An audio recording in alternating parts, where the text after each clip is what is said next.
Hey guys, Sklar Brothers here with Dan Van Kirk, and Hi, we've everybody. got Matt Walsh from Veep. He is on Dumb People Town this week, and the riffing is fantastic.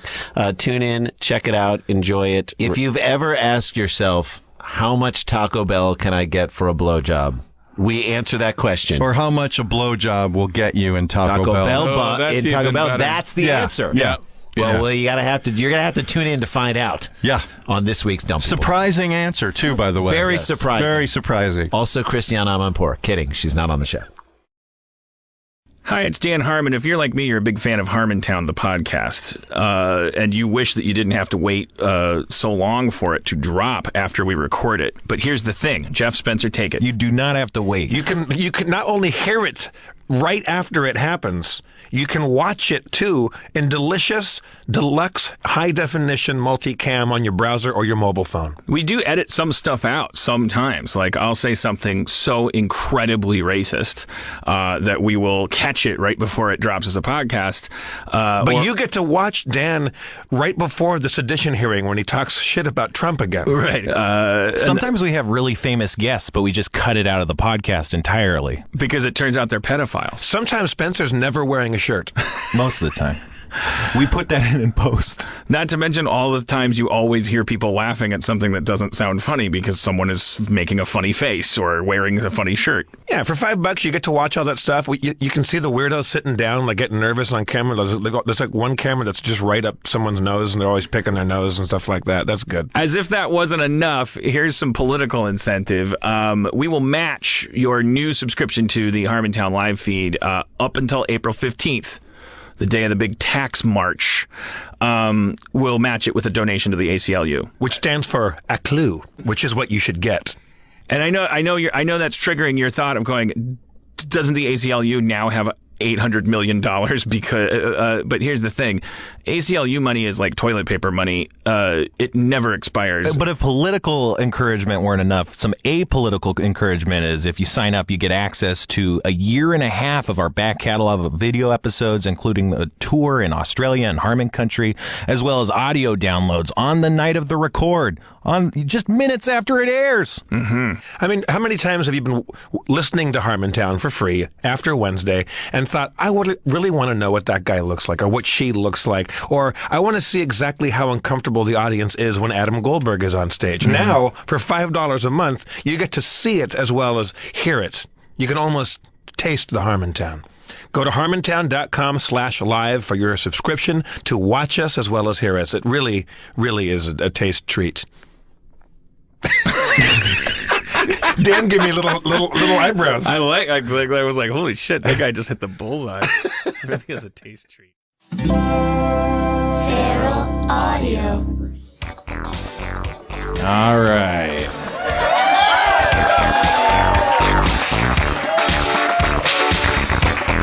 From Hollywood, California, Nerd Melt Studios, Harmontown is now in session. Thank you. I am your guest comptroller, Spencer Crittenden. Thank you. You're too kind. That's very kind. But please give it up to the person you're really here to see, the mayor of Harmontown, Mr. Dan Harmon. Thank you. Guest comptroller Spencer Crittenden, everybody. Yeah, man. It's a bare bones show tonight. Man. Yeah, it's fucking hot, man. I was gonna, the thing about comptrolling that people don't know is you gotta wear a suit to do it. We have a lot of guests and they don't get that memo or whatever, but you gotta wear a suit, and I would have worn one, but I would have been sweating a motherfucker. Oh, no, you don't have to, no one. No, you gotta wear, let me make this real clear.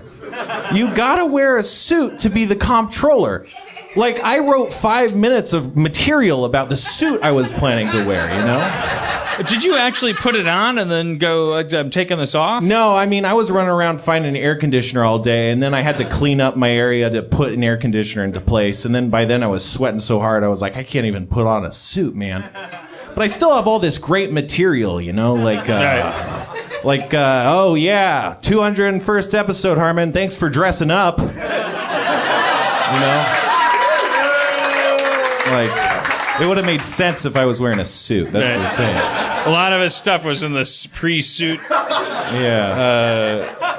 Well, I wrote down, by the way, for those of you who are new here, I'm not being aloof when I'm looking. I'm not texting. I'm looking. These are my notes. It's 201, so we were talking about the concept of the prestige in the video game, which I've only learned through incremental clickers. My favorite game currently is Cookie Collector 2.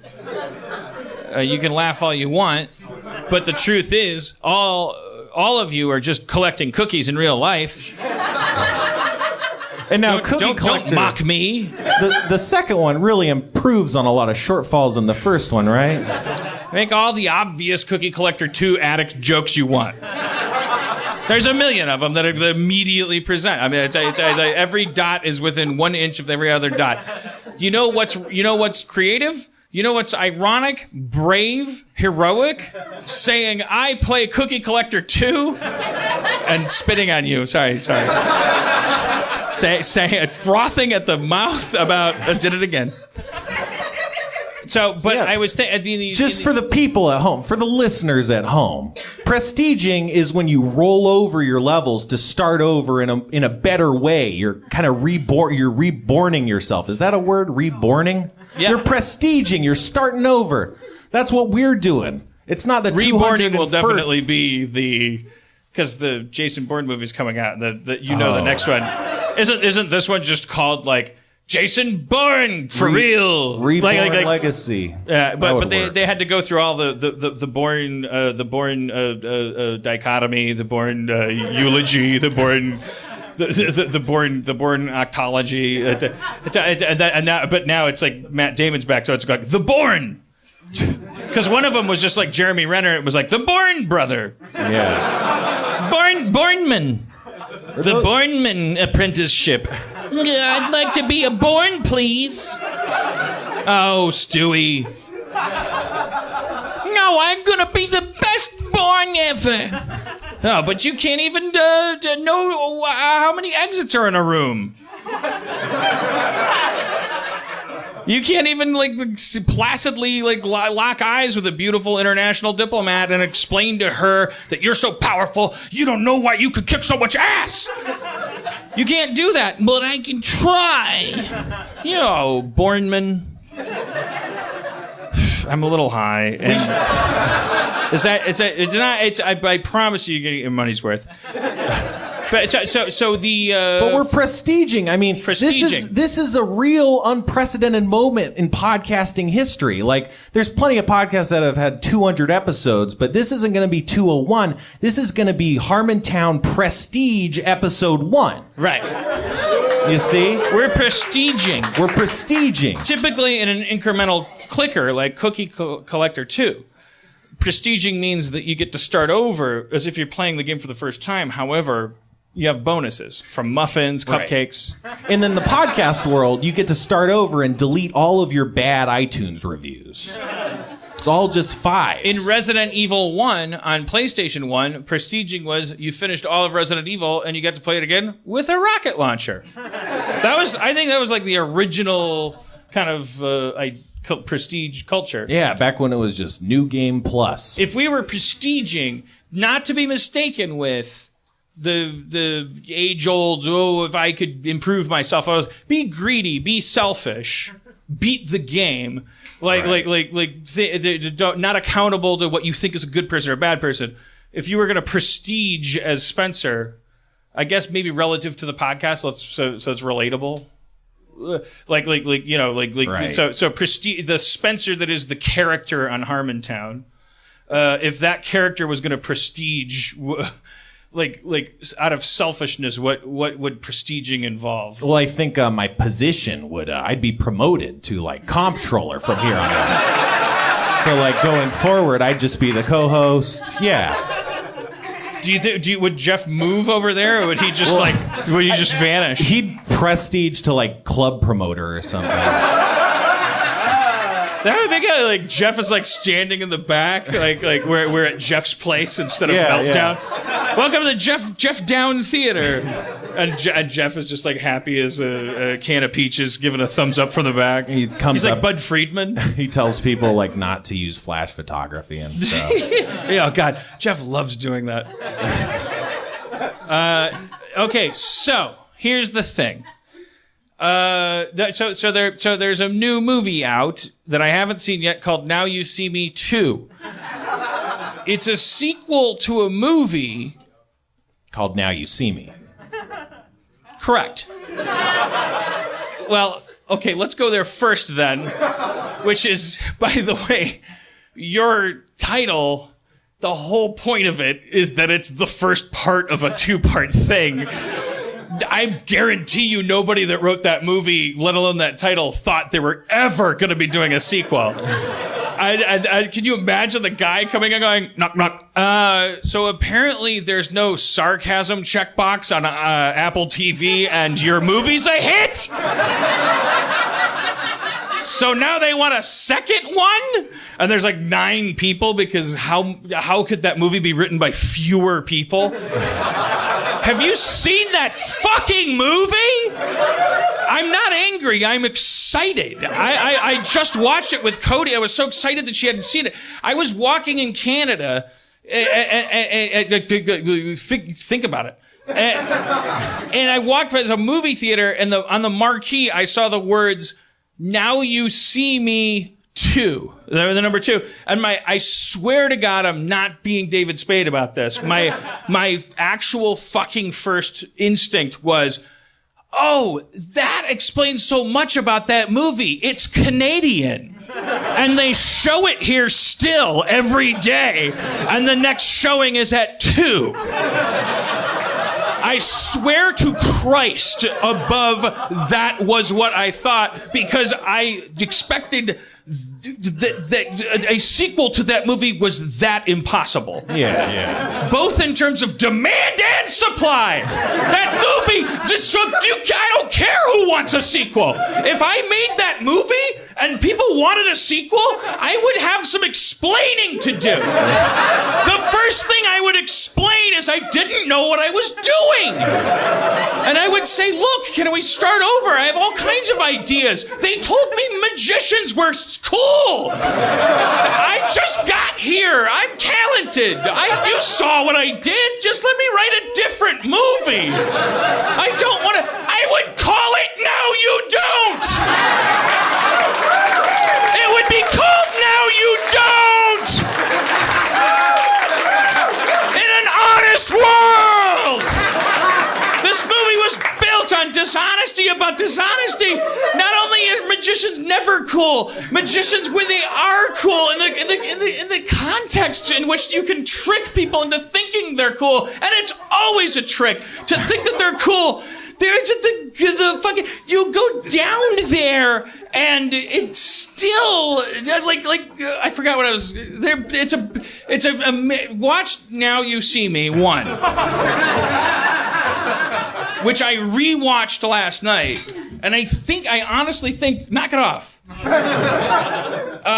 This movie, holy fuck, man. How many people have seen Now You See Me 1? All right, respectable. Well, now that you know it doesn't matter what your vote does, now that you know Trump's elected in the Now You See Me franchise, and it's like you watching Now You See Me 1 isn't accountable. Watch it. I made the mistake of being one of the dollars that apparently funded the sequel. I didn't mean to do that. They need a checkbox that says, I'm kidding. And I don't know, so your money's green, we're going to make a sequel. Well, go ahead, but know that it's a kidding movie. Well, we were kidding when we watched the first one. We were kidding. Yeah, like if you could give someone a page view, or you don't give someone a page view, but you're checking out like a clickbait thing, that'd be great. You know, the best of both worlds. Yeah, just say your intention. The internet's a sewer because nobody's themselves. If you could go into the internet and there was a lobby and you're like, my name's Carl Johnson. And then you go, I'm going to go talk about pedophilia now, mask. And then you go through a tube, and then everyone's like, oh, there's kid fucker 29. But and you're like, that's me, gooba gooba. I'm saying the internet needs structure. Yeah. They should do that. But you should always have to come back into the lobby and look at yourself in a virtual mirror before you leave the internet. I'm pitching AOL. Well, that's... There should be a portal, and you should like have a living room and say, you've got mail, and look at yourself. You jerked off to people that look like your sister-in-law. Who invited you? You're male. What? Just because you can talk about mail doesn't mean you're sentient. You've got a lot to learn. What? Oh, no. As long as you can say you've got before it, you can say anything. You've got a point. No, God damn it, no. You've got knife. Oh, he's stabbing me. That'd be great. So have you seen the trailer for this new Now You've Done It? No, I won't. Now You've Done It. That would be a great... Now You... What if they did a sequel and the sequel was... They were like, okay, what is it? Now You To Me? Now You See Me Too? Now You Don't? What is it going to be? But it was just like, they were like, Now You Pee. And that was it. It was like Cloverfield Lane. Like they were just like, it's not a sequel. It's just a fucking Now You Pee. It's from the Now You series. You don't think we know how to make movies? Fucking step off. Let the people in. They're trying to get in and see a good movie, motherfucker. You fucking jaded piece of shit. Fucking now you is in session. Now you surf against a shark monster. Hey, did you see the most recent Now You movie? Oh, you Now You? Yeah, I fucking love Now You See Me. One. Yeah, I love Now You Diamond Heist. Did you see Now You Reunion? Wish Upon a Star. I was sweet. No, it was sweet. I loved Oh Now You Didn't. Yeah. Well, there's a lawsuit pending. Like those people actually don't represent the Now You franchise. No, but I mean that. And they're playing the race card, and it's not cool. The trailer's problematic though because like you have it's a wizard movie about all these wizards and sorcerers, and they're like you got Mark Zuckerberg and he like conjures a storm of cards, and then you have like I don't know Morgan Freeman and he like picks a card and puts it through a guy's skull and stuff, and then you got a guy who disappears and reappears inside of a bank vault, and then you got Lizzie Kaplan who takes her bra off without taking off her top. That's the first one too. Isla Fisher plays it. I go like, Cody, you're gonna be introduced to the 5 types of magician now. Yeah. From the Chris Angel type played by Jesse Eisenberg to the spoon-bending, pickpocket, car-chasing type, played by one of the Francos. Then Woody Harrelson he's a mentalist, and that is but Isla Fisher, she's introduced to go like, and here comes the lady magician, and the writers were like, fuck, like David Copperfield, like he's a guy, she's a lady magician, but she's awesome. Lady magician, Oftentimes, a lady is a magician's assistant. Tom? Giant Tom? Are you sitting in the corner, like talking in a slightly urban patois? That's right. Just watching y'all try to figure out this story. Seems to me magicians come with femininity. It's just compartmentalized in the form of their subjectifiable, objectifiable assistant. Tom, he's right. Isla Fisher should play a new kind of magician. She used to be Zuckerberg's assistant. Now she takes off her clothes before dropping into a tank of water. She's like a super assistant. All right. Anyway, that's not my beef with the. I'm not white knighting. It's an insane movie. You should watch this movie. Now you watch it. Now you fucking have your mind blown. I shouldn't have. I spent too much time talking about it. I'm sorry. Look, there's lots of stuff to talk about. I want to tell you about me handling myself pretty well against a terrible person in a bar. Oh yeah. So it's a good time to bring out my friend Dino Stamatopoulos. Let's bring out Dino. Oh shit.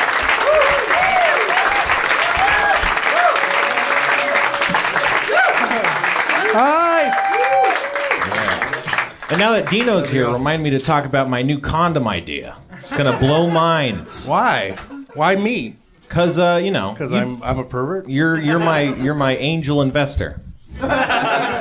What's your condom idea, Spencer? Okay, so think about condoms. Now forget everything you ever knew about condoms. No, okay. Okay, remember a couple of things about condoms. That's my first problem. I never remember condoms. Right.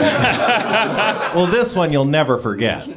So, I mean, essentially a condom is a sock, you know? Who makes your sock? You stuff it on an appendage. See, my first thought was, how big is your dick? You thought he had weird socks. I thought he had an enormous hinged dick. Dicks are very important to you. Feet are important to me. You know. But so, okay, right. It's like a sock. The only thing that's keeping it on is like friction and like elasticity. Elasticity, yeah. So, but then to do that, it has to be shoved all the way down the length of your shaft. Okay, so imagine, if you will, a shortened condom that's more like a head cap, right? And then at the end is a rubber band that goes behind your balls. So most of your shaft still has that exposure. It's not covered. But the tension of this rubber band pulling your balls towards the front, that keeps it on. I love it. I do that anyway. It's fucking nothing like a nice tight set of balls. That's why I wanted you out here. Boing. Yeah, man. It's like a cock ring and I'm a trying condom. to imagine. I think my answer. I'm sure it's different for you. Is that depending on the excitement level of the woman and my age, I have a hard enough time getting this little fucker anywhere.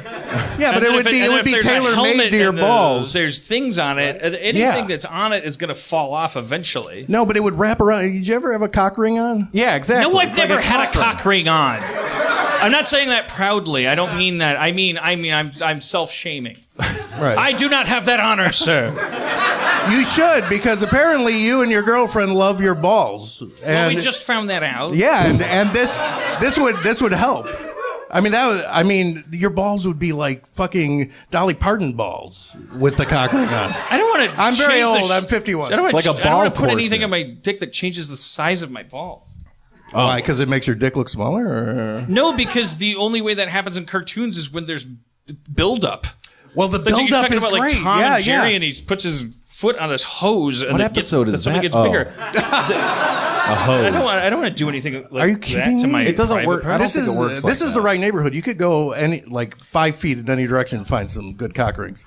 I wasn't implying that I couldn't find good cock rings. I'm trying to say. I'm just saying I think you would love them. No, I don't think I would. I think you would. You'd love it. Why would? What do they do? They keep you hard. Yeah, they keep you hard. Why would you want? They're fun. You don't want to stay hard? What? They're stylish. Well, isn't it kind of like? Are you like? Well, isn't it? I mean, it's like my therapist says that you shouldn't stay hard. No, my therapist says sex is a destination, not an event. You know, fuck your therapist. It's an event. What's the best thing ever? What does that distinction mean? It means that you're joining with someone and going somewhere together. I know that. Well, then isn't it a journey and not a destination? So, yeah, that's the same thing happened when I said it's because of it's not the destination, it's the journey. But that's what these people are saying. But you can't apply that to sex and say it's not the sex destination, it's the sex journey. They've already heard that. It's more powerful to say sex isn't a thing that starts to happen and then at some point stops happening. It's not like a thing that you need to accomplish, because that starts to set into a syndrome. So what's good about it then? What's good about what? Sex. Sex is because it feels good. Oh, so it's all about blowing your load on someone. But don't make that the goal, or you may never. Well, then what is the goal? To have fun and feel good. It often involves blowing your load on people. All right, constantly. I like that. I'm not making my therapist's point. It's all it is to say just take the pressure off. Because that's this idea that there's possible to have like sexual dysfunction, sexual pressure, things that are happening where like you're like, oh, it's right. I know. It's the pressure that keeps me going though. Yeah, you could have a relationship. I love with having it. a bad time. You could be like, I along bet the she way. doesn't think I'm gonna get hard on. I'm gonna show her. Then my screenplay's gonna be great. You can have like a create if it works. I've never written a screenplay. All right, so all right, now you see me too. All right, I brought you out here because right. All right, our bar night, bar day. Oh yeah. This segment is called Dan Harmon Does It Mostly Right. It's a bad title. Do you have music for it? Whoa. Most of my stories are about what a failure I am. It wouldn't be comp trolling if I wasn't just messing stuff up over here. See? That's Okay. great. Anyways, this is, like when Jeff Davis tells a story, it's like we've celebrated. He goes like, I went and got a brownie yesterday at Brownie's store. Did you hear about this price? I got 12 blowjobs. Everyone loved me. I went in and I looked at the brownies. There's like 9 kinds of brownie, and I said, "Do you have a chocolate extreme?" So I'm fucking the chocolate extreme. And I mean fucking the chocolate extreme. Yeah, and the story ends with somebody invariably, as we've pointed out, grabbing his arm. Someone in the service industry or a rock band grabbing Jeff on the arm and saying, "Thank you." So look for that. Thank you for wanting that.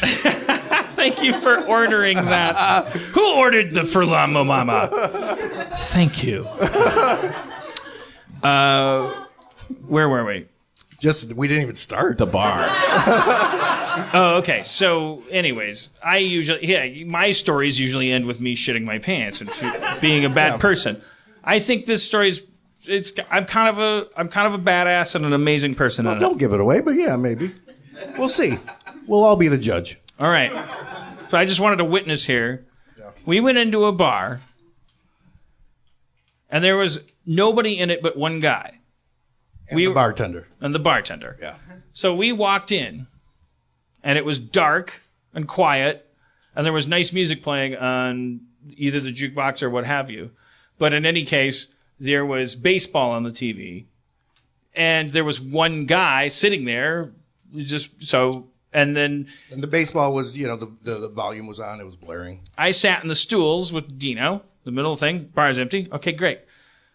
Not thinking about anything. That guy gets up and he leaves. There's some money on the bar. There's a drink on the bar. I'm not sure if he's left or not. I say to the bartender, hey, do you know if that guy is invested in the audio of the baseball broadcast? Does he? What?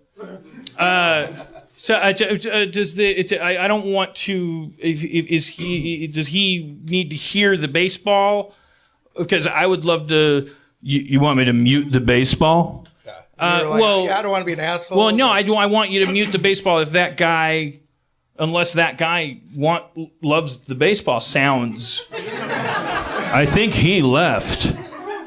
I'm going to repeat that. I think he left because it's kind of an important thing. At this point, I'm thinking Dan's over-explaining it, but this guy's still not getting it. You're. I mean, I'm not. I don't mean to throw you under the bus, but I'm just saying, like you're making fun of me a little bit. Like you're going like you're over fucking doing. Yeah, yada yada. Just ask him to turn it down. And I'm like, okay, I'm going to compartmentalize that shame because it keeps me from violence and you'll understand sooner or later. And then this guy is like I just wanted this guy to understand, right? That like definitely do not mistake this for me being entitled to fucking control over the sensory environment of this bar.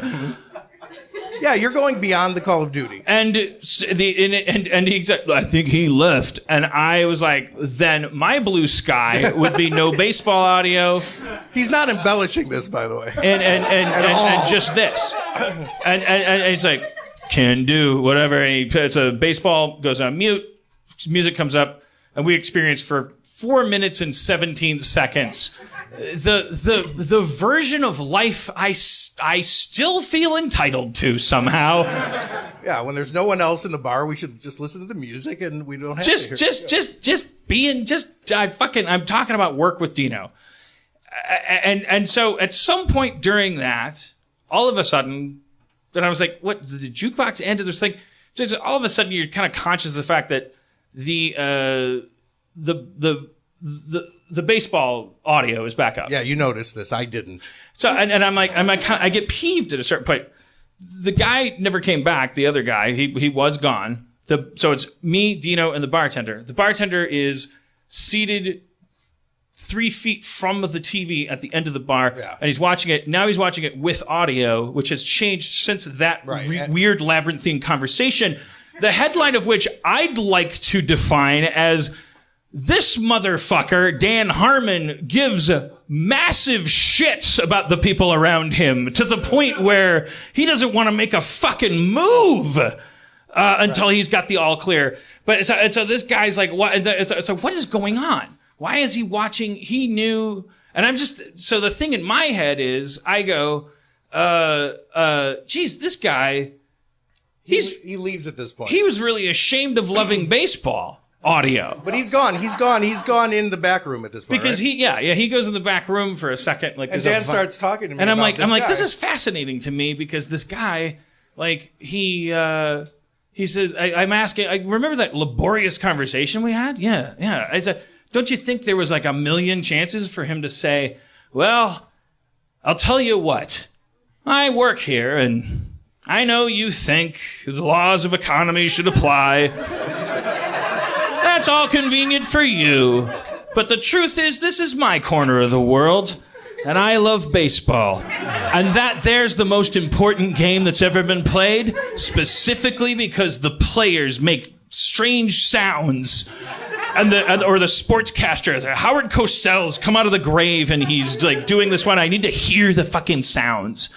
I'd say any of that, and then I would go, well, that's good information. I'm glad we now know we can go to a different bar. Yeah. So I was sitting there resenting. I was going like, well, see that guy come on. I mean, like, well, we had that whole conversation. And he's like, and then he comes back out. And then I'm hearing him bitch about this, but I haven't noticed that the baseball's up. So I'm like, so he just thinks I'm nuts. Yeah, why are you bringing this up again? So like, I was tuning it out. So, yeah, and then I'm perceiving. I'm like, why isn't? Okay, all right. So and then the guy's like sitting there, and I was like, Dino keeps talking, and I'm like, and now I'm just like, I can't hear anything but the fucking TV, and so I do this weird thing, like a 6-year-old would do. And I'm still lost. And Dino doesn't know why I'm doing this, but I'm like staring at my Amstel bottle, and I just lock eyes with the Amstel bottle, and I just start to do my impression of the sounds coming from the TV. Really loudly. Really loudly meaning I was matching I wanted to simulate. Well, if that should be in the bar. Then if that was in a chair over here, then this is what that would sound like. And so I was just like, strike! The Johnson was going 4 things. Oh, that's gonna be fun. And it's a great night for sports in Major League. So the dichotomy. So well, Johnson, 3 yards, corner to the team. We'll go with half over there. It doesn't even end there. Then there's like a Arby's commercial, like Arby's. Yeah, roast beef. So a commercial comes on and it's like, by the way, sports don't mean joy. Sports means every 4 minutes you got 7 minutes of corporate fucking propaganda. Don't tell me you can hang out in a bar and keep to your fucking like ideological guns and you're bathing yourself in Jerry Springer and Carl's Jr. commercials. Yeah. Fuck you, you're not punk rock. Kill yourself. But so it's a fucking commercial. So like sports commercials are worse than sports. Like, why do you even watch them? So I just start going like Carl's Jr. Oh, it's gonna be a hot time in your town. So catch up. So at this point, it dawns on me what's going on. I'm like, oh, okay. It's an empty bar. It's me and a guy staring at a television whose job is to bring us drinks, and who I have made a pact with that the baseball audio would be silence. Is now blaring it, and I'm doing the opposite, and Dino's going like, "What's going on? What's happening?" And so I finally, I gotta go like, "Oh, it's a mustard ketchup and like horseradish." I'm like, Jesus Christ! What the fuck am I listening to? I'm in a bar, and I said that, and like fucking, it wasn't. I want you to understand, like, if you were editing this in iMovie, you would not. There wouldn't be any space between those lines of dialogue. Waiting. Like it's like when you're really, really mad at somebody and you're really ready to go. Like I want to make it clear, like, that's how dramatic that was. It was like I said, "What the fuck am I?" I was in a fucking bar. What the fuck am I listening to? Which was my height of shame, because I was like throwing this little tantrum, doing this thing. And so I was kind of like, that was me pulling a ripcord. Like, I wasn't going to do any more. I don't know, who knows what I would have done, but I was being a baby and I was feeling like a baby. And like at the height of me doing that, though, the crazy thing, as I go, "What the fuck am I listening to? What the fuck am I listening to?" Silence. Look over at this 6'5", beefy-armed, fucking bespectacled, but in a way that makes you think maybe he just needs murder vision. Like, not a guy if he was a bouncer, I would not question. Like I'm intimidated by everybody, but like definitely could have killed me. And he was like, "What am I listening to?" Look at him, and he goes like, "Fucking talking about this bullshit. You fucking talk about your Netflix deal, you fucking industry hack." This guy had an axe to grind. How can you have that much backstory and be watching broadcast cable? That guy needs to be a Blu-ray collector. Like, he's fucking rich as a character. I was like, industry hack? And he goes, "Yeah, you come in here talking about your deals. You got this deal and that deal." And I was like, we're just laughing. And I'm not proud of that, but I just started like, I was like, because I'm like the guy was like, I felt bullied, and so now it's easy to like, I'm the bully. But it's like, I didn't feel that way. I felt like an underdog. So I was like, oh man, wow. And silence, empty bar. And then I said, "Am I going to repeat it or you?" Maybe if you do it. I got to think of what it was exactly. Is there a bat in here? Hey, you hit it. Sorry, is there a Buddhist around? I said, "Man, the time and energy it takes to make you honest." Right, yeah. And all he did was look down, and he didn't say another word. And we got up and we fucking put down our. He tipped him like $30. I drank and I did what I feel like Jeff Davis would do, which is I sat there and I planted my feet and I drank to the bottom of the glass, and then I went.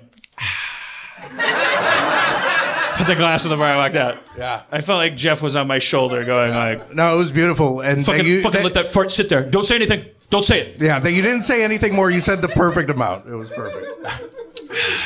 Anyways, bullies. Am I right, people? I'm kind of on that guy's side. On the bartender's side, you know?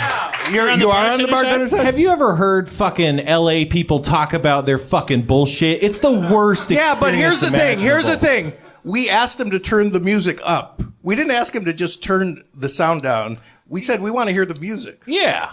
Also, by the way, if you have the word hack in your vocabulary and you're a bartender, you better be the best fucking bartender in the world. And that includes not judging the fucking racists, sexists, rapists, the occasional industrial hack that comes through your bar. Like, the reason why the bar is sacred is because you're supposed to be not impartial, but you're supposed to keep your fucking lips zipped. And like you're supposed to be an objective, strange, like crooked lighthouse to the broken. You know, I don't demand that of anybody, but don't demand I don't mention Netflix on my fucking. I'm working on the weekend. Industry hack. Yeah. Fine. I'll be the first person to call myself that if you're cool to me. Fucking guy loves baseball so much. Did we change your mind? No. I mean, but what are you saying, Spencer? Are you saying that what? I'm saying you should re-examine your life. But are you saying that if you were that bartender that you would have turned on the baseball audio? No, I'm just saying if I were that guy and I turned up the baseball audio and then I heard someone making fun of me, I'd be kind of upset. I wasn't making fun of him. I was. Look, hey, okay. So, yeah, exactly. No, I wanted the guy to go, hey, fuck you. It's kind of weird that when he finally popped, the wine on top of the bottle had nothing to do with me being loud, obnoxious, nerdy, like totally out of line. Weirdly, it had to do with my Netflix deal. Yeah. Because, again, the kinds of douchebags that talk about that stuff are insufferable. He probably has to put up with shit like that from actual douchebags all the time. Oh, my God! The smallest violin for the L.A. bartender! So sick of serving drinks to people in the entertainment industry! My heart fucking bleeds! Give me a drink! I need it to work! I have 70 jobs! That guy would be in Ireland just screaming like, quit talking about coal mining! Fucking faggots! You fucking hack! You fucking pickaxe! Deal with it. You're in L.A. This is what we talk about. I'm gonna be dead at 61 if I'm lucky. Paying that guy's salary with my Sunday. I was working. I don't even want to talk about the industry. I'm working. I usually like Spencer. Hey, man.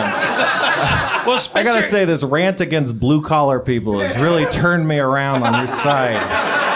It's not a rant against blue-collar people. How that's dare my you point. be upset with the douchebags? My rant is about about allowing the term blue-collar to be applied to people. That guy didn't lift shit. He was during his he was fucking dishonest. tirade. He turned that baseball up in a passive-aggressive way. I think you guys both just glanced off each other at the wrong way, and then you both got mad. Yeah. He was I admit polite. He was like Jesus Christ.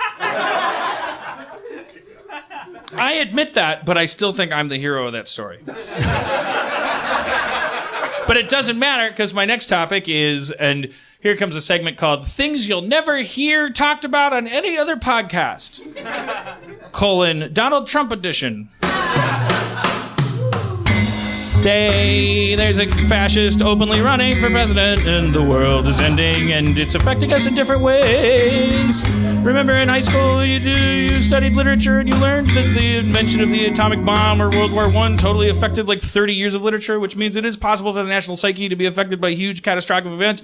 And it's seeping into us, but I found the silver lining of it. I'm coming through, for better or for worse. The Donald Trump phenomenon is now it's bringing me through. It's releasing me from my need for approval. It's separating. That's different from doing saying, that for a lot of people. Mostly white supremacists, but a lot of people. I was worried. Well, you absolutely correct. But hopefully for me that's a better thing than for if a skinhead feels that way. But that is exactly what's happening. Is that people are uncorked, but it's like how much of you is performance and how much of you is intent and behavior. Those two things being unbraided, because it's like, hey. It's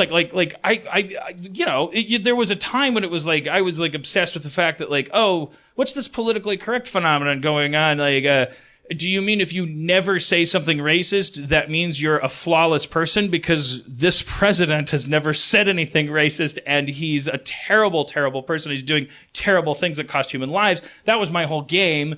And then you go into the new generation where it becomes, but now the weird thing is this guy is like, I mean, he's as famous as you can ever get ever. He's as close to whatever fucking definition we have of winning the American game is. Like as far as we've defined it. And he just keeps, and so it's like there's a point where I hit this bottom. Thank God we didn't have a podcast last week, because I think I was kind of feeling this way then. Was like, how am I supposed to? Why am I even fucking trying to be a good person? What is that? I almost tweeted it like, this is the danger that this guy represents. That there's going to be like because on the lower class level that takes the form of fucking Clockwork Orange gangs running through the street going like, hey Mexi, I tabby tab you racy race. It's baby talky, so it's weird.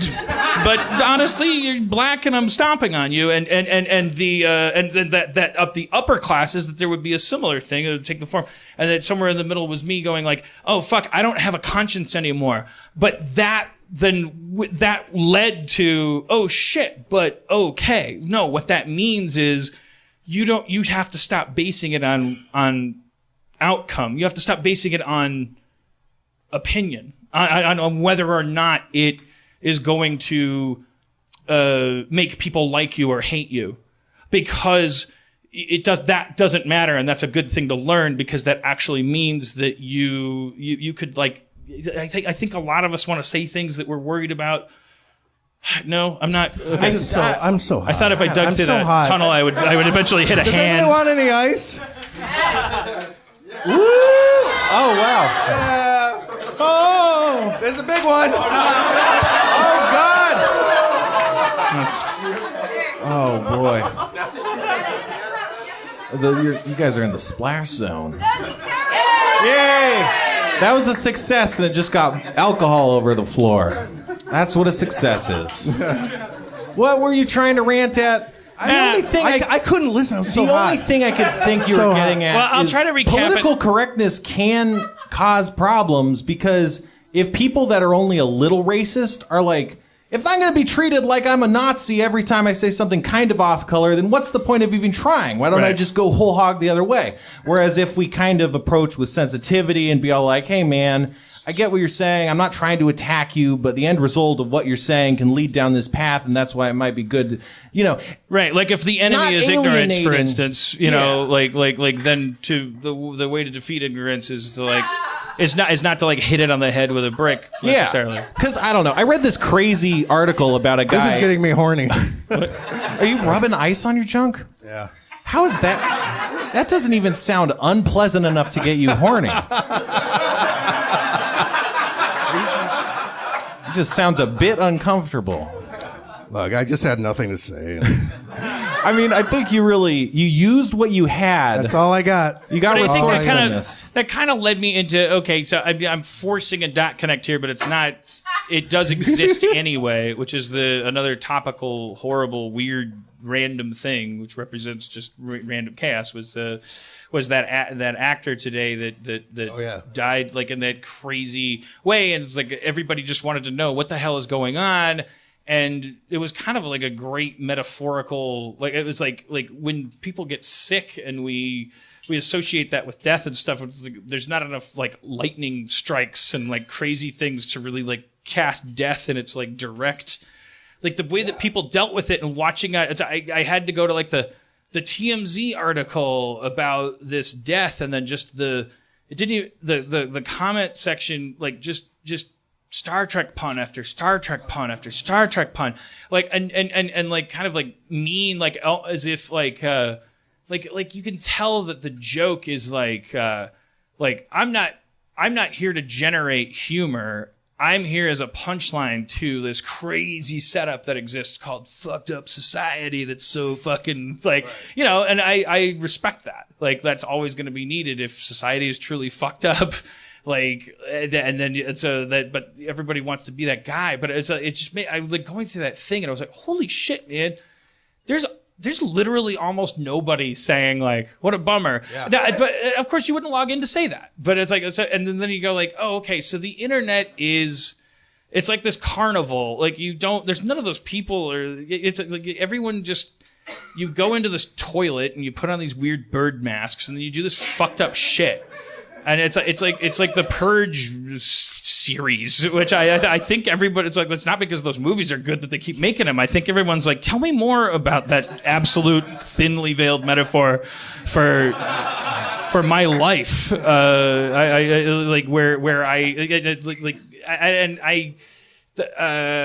That plus Trump equals not nihilism. It equals renewed realization that being cool absolutely can only be by your own definitions. The other ones don't work at all for anyone.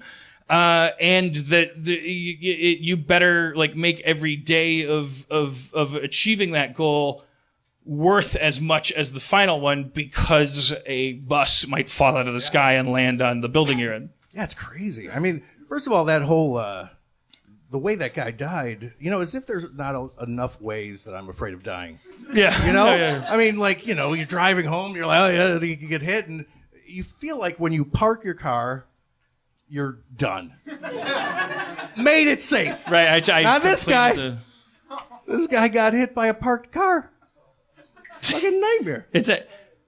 What happened? Well, he thought it was parked. No, it's not. Well, it sounded like. I mean, I don't want to. He thought he put it in park, but he put it in neutral, right? It's what it sounds like, but there's been so little information. But it's the only logical. Occam's razor says that he has a steep driveway. He got out of his car to check his mail. Like he thought it was parked. Yeah. But I don't want to die checking my mail. I didn't want to talk about this. It's really hot. I don't know. Stephen King's Cell. There's a movie you can get on your Apple TV. Stephen King's Cell. Cell.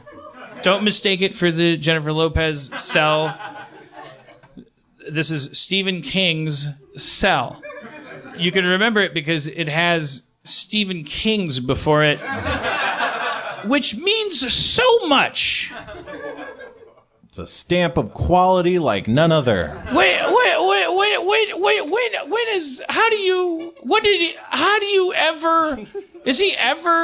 what happens before someone says Stephen King's Clamamas? No way. Like, why are people still, it doesn't mean it means bad, Stephen King's. Well, he did it. It means he did it. But what does it even mean? It means ooky spooky is what it means. It doesn't mean good. It doesn't mean bad. It just means ooky spooky. Another pin on the sash. Tom Clancy's something means that there's going to be geopolitical strife and technological porn. I see him, Roger Avery. This is Roger Avery. I think I'm an actor. I saw Stephen King took a picture with George R.R. Martin. I was like, I hope he teaches him how to write stuff quickly. This guy could trade jokes. some notes. You got jokes. Oh, yeah, I got jokes. Anyways, Stephen King's Cell, if you get a chance to watch it, is the most exciting first 15 minutes, I think, of a movie this cheap that you'll ever see. John Cusack's like at an airport, and then Stephen King's America's dad, so he's making a point about, or not making a point, but just saying there's a lot of cell phones. What if it's like everywhere you go there's a cell phone, and turning that into horror. So it's John Cusack's going through an airport, and everyone who's on a cell phone at a specific moment, they all go, and then they all start stabbing each other and beating each other up, and Jesus, it's like my dad wrote that. It's a pretty cheap movie. Yeah. You find yourself, it's Sam Jackson and John Cusack. So they must have been the most expensive thing about the movie. Let's get, because it was very cheaply done. But for a cheaply done movie that starts at an airport with everyone starting to stab each other, Cody and I were kind of freaked out. We were but anyways, I'm not here to shill for Stephen King's Cell. I just want to tell you that eventually, without any ceremony at all, at some point, because it becomes about avoiding these people who got too close to a cell signal, they start calling them phoners. I just wanted to tell you that. Phoners. And then they expect you to stay on the edge of your seat. Oh, fuck, those phoners. There's so many phoners over there. They were so happy with that term when they came up with it. Just do a rewrite on that page. Pay Tarantino $1 million to come in. Phoners? Did we have a vote about that? I don't know, motherfucker. That's Sam Jackson. They look like phoners to me. That was speaking of Sam Jackson in that role. There was another weird it's great that's not weird, but it was weirdly not weird. Sam Jackson's character appears in the very beginning to offhandedly mention, totally indirectly, something that kind of clearly indicates that he's gay, and it never comes up again. Oh. Which strikes your mind as like weird because it's John Cusack and Sam Jackson walking through a subway tunnel, and then Sam Jackson's character goes like, yeah, well, my man done left me, so now I'm alone. And that's the last thing you ever hear about it, ever. There's no like he's holding him up from a pit full of phoners and goes like, use your love of men to grab my hand. Like, there's nothing. And there's no like, sorry, I misjudged you. Nothing. It's just, but it's like it was noteworthy to me because it shouldn't be noteworthy, and I'm 43. So Sam, it seems like he's doing this thing where he's just making choices and just sticking with them. Weren't you talking about how he like had a weird lisp or something in a movie? Sam Jackson. Oh God. Maybe this is corkscrew foot. Yeah. Maybe this is just what he does. You think like he just to keep ad-libs weird shit and they keep it in? Well, he just makes character choices, and then those sometimes manifest in moments we see in the final film. Well, like character choices. It almost seems to me like Samuel Jackson is just some kind of intergalactic lottery winner who like is. I'm not saying that in the sense of like, oh, he's a bad actor or whatever. I just mean like the where he is when he is there. It just seems like he won a contest. Like he's just getting the VIP tour of a life. It's like, I'm gonna be in Star Wars. I'm a Jedi. Hey, Iron Man, you're gonna be an Avenger. This prison food tastes great. Whoa, I got an Oscar. I don't even know if he might have 9 Oscars. He might have 0. I have no idea. But he's like drifting through. He's like Sirens of Titan. Like he's like a Vonnegut character. He's just having fun. He's like, you want to hear about sharks? Here's ice, and a shark eats him. Then he's out of the whole shitty movie. There's snakes on the plane. I don't have to tell you what he's done. But you guys aren't agreeing with me? You know, no, I agree. Like more than any other actor, you wouldn't want to. It's like if you were an alien species and you wanted to ride a human actor through Earth, would you choose Richard Dreyfuss? It's like it's just like that's like going to the pyramids and taking a picture. Like, oh, he was in Jaws. Samuel Jackson, you fucking whoa, shit, man. I agree. I'm just trying not to faint up here. Oh. All right. Well, I don't know why I'm seeking your guys' approval. There's an orange fascist running for president. Openly fascist. Absolutely openly fascist. Bragged about revoking the Washington Post's credentials because he doesn't like their lies. There was a Washington Post article right before that happened that was like, this is a transcript of us talking to Donald Trump. Like, obviously in response to like, what do we have to do to stop being told we're lying or misrepresenting? You sound this dumb. You came to our office to talk to us about how dumb we are. Here's the whole transcript. What do you want from us? Donald Trump, bad guy. It's a bad day to be an alligator. You know? Yeah, man. It's no good. Yeah, it's a bad day. Right after they found that like giant fucking alligator on that golf course too, right? You know? Yeah. Like what's gonna happen to him now? That's a bummer. He'll be fine. I don't know, man. I'm worried. About the alligator? Yeah, well, that thing's like a dinosaur. Like that's a national. Nope, that's a national treasure. Yeah. I've been a little offended by the alligator coverage. I feel like it's. Could we ever, at any point, say, "We get it. Corporate America is unaccountable." It's okay, but. Can we just call it a fucking tragedy that the alligator fucking it hasn't even been acknowledged. That it's a tragedy? Yeah. I feel like that may controversy. Have been acknowledged. Well, like you get 10 points for being technically right, but I'm expressing an emotional, subjective thing. I just keep the coverage of it. I'm sorry that I've encountered. I haven't. But by the way, geez, moment of silence for a fucking fucking victim of society. Period. So no matter how, like, it's just like fucking. I retweeted the thing. It was like CNN, like story from the fucking alligators side of it, and how sometimes kids just look delicious. I don't fucking care if there's the most careless family in the world. Like, it's ridiculous. You're selling people's safety. Who cares? You're not gonna lose your fucking giant corporation. It's not at risk. It's not gonna happen. Just say we're sorry. One of our alligators ate you. We're sorry. It seems like one of our alligators ate you. Tomorrow's gonna be double pump dumps. Bring a dump pump and you'll get 2 pump doubles. Sorry about the alligator. Look, I mean, happiest place on earth. There's gonna be some unhappiness running like rivulets down the gutters outside and into the giant generator that runs on mostly Arab blood, but some of yours. Some of yours every once in a while.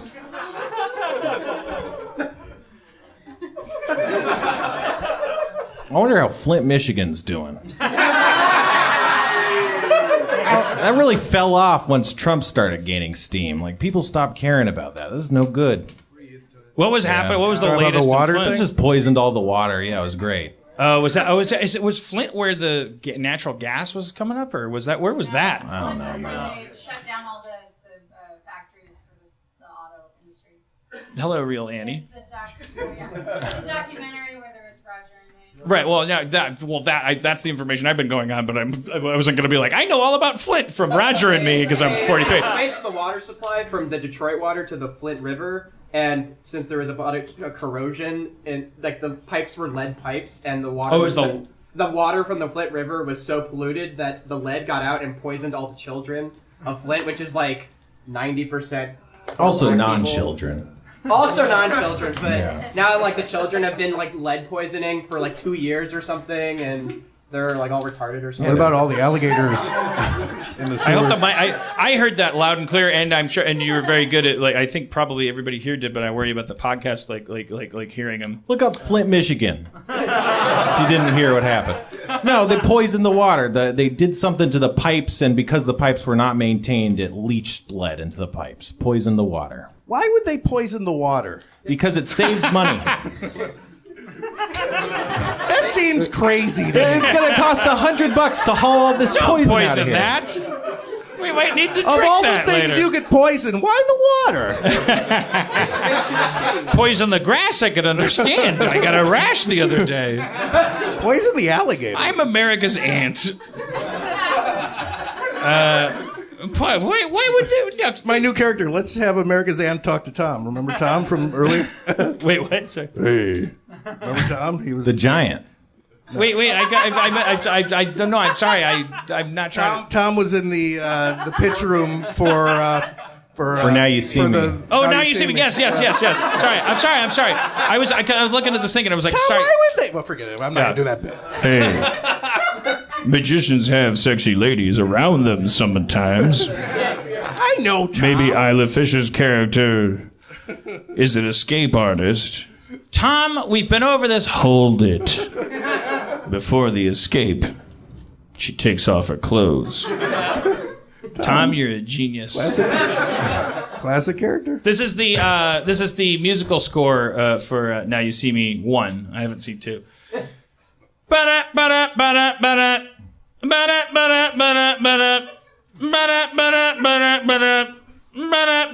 an hour. And I'm saying this. I'm telling you this. I'm saying watch it. I'm telling you to watch it. I'm not telling you don't watch it. I'm telling you got to see this movie. Also, when they introduced the magicians, I mean, you said that the woman was just sexual or whatever, but there was a decrease in like the level of magic, like from the beginning. Like first it was what's his name. Jesse Eisenberg. Jesse, he was amazing. Then it got steadily worse and worse. Well, by amazing you mean he said pick a card, and then the card was on a skyscraper, You're talking about Now You See Me 1. I have the storyboards memorized. Yeah, it was on a skyscraper. I guess that wasn't that great. And then they go around, and then I don't want to get a beef with the Francos. I've been adamant about this, but one of the Francos is in it, and he's on a boat, and this is one of the classic archetypes of magician. If you're going to get a super group of magicians together, he goes like, I'm going to bend a spoon, and then someone's like, you didn't bend this spoon, and then he's like, I guess I didn't. And then he I got runs. your wallet, but and then it's like, so a pickpocket is one of the magician types. Yeah, it was a but nightmare. then later he'll turn out to be a car racer, and a mimic. I know that's not a spoiler. Watch Now You See Me 1. It features one of the Francos.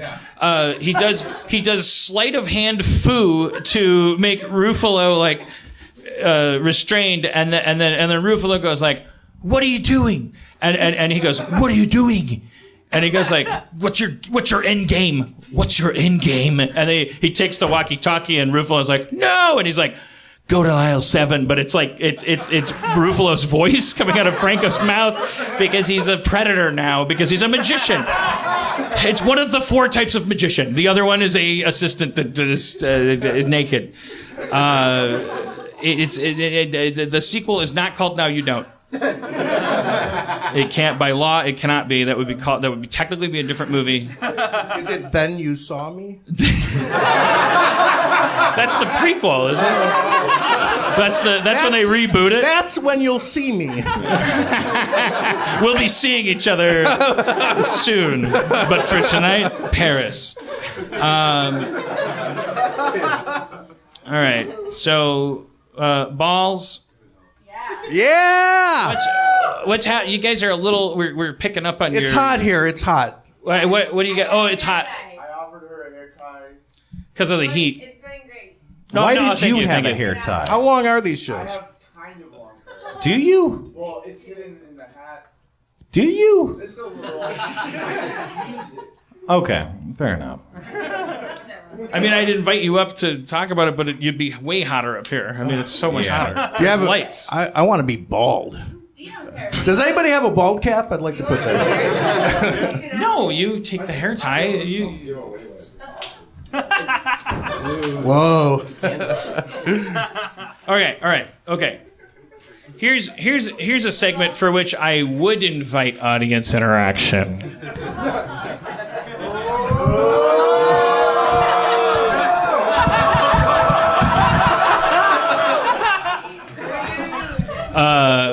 Rude. Come on. That's of all the things you can say hurtful. Don't say rude.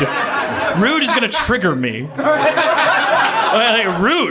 I'll show you fucking rude. No, say hurtful, and then I'll be. I'm sorry. I didn't mean that. Rude. Fuck you. You're rude. It's very hot. We're all irritated. All right. Okay. How long are these shows? You can leave. You guys are triggering my shame. Okay, sorry. Sorry. My therapist says I have a very, very low shame threshold. It's like if you track all of my negative behavior, it's all due to like the fact that I'm very easily shamed and startled. She told Cody, Dan's gonna be easily startled, and I'm like, what? And then sure enough, I was like, oh god damn it, I am really. I don't want to trigger you, but you're a bad guy. No, well that's not. What's this segment you were talking about? Oh, it's okay. Let's move it along. Yeah. Well, this language of like wins it over. I'm sorry. It's just that's my bit because I got nothing else. All right. Who wants to leave? No, they don't. They love it here. There's still Game of Thrones. I mean, obviously, it goes without saying. If you want to leave, you can leave. Thank you. That's all right. But I don't mean to say that in a passive aggressive way. I will make the show better. If you don't have to tell me if it's going wrong, I think it's going to go great by the end. So and if you pay attention, the next segment might involve you. I mean, I just want. Is it an hour or what? So no, you're doing this. You're doing it still. I know. Well, I thought I was. I didn't think you'd hear me. It's 9/11, by the way. Time to talk about politics. I like Hillary Clinton because. I thought that's when you get high. No. When is that? 9/11, man. 420. Oh, 420. Jeez. What's this segment? The segment is okay. I want to be careful about how I ask for these volunteers.